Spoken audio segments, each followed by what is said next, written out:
मला चक्रव्यूहामध्ये अडकवण्याचा प्रयत्न केला असं हसन मुश्रीफ म्हणाले. मंत्रीपद घेऊन आलो, तुमचा हुकूम पाळला असं मुश्रीफ म्हणाले.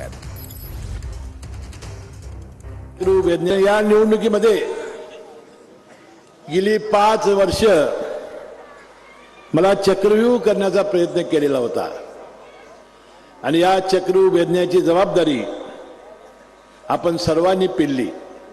ज्याचा उल्लेख केला जातीवादाचा, तर प्रचार हा सातत्याने केला जातोय.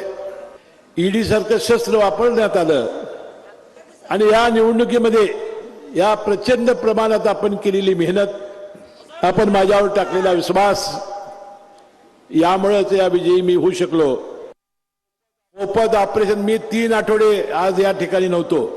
3 आठवड्यामध्ये ज्या ज्या लोकांच्या अडचणी राहिल्या असतील, ज्यांचे प्रश्न राहिले असतील, तर उद्या सकाळी 6 पासून मी तुमच्या सेवेला हमाल हा तयार आहे.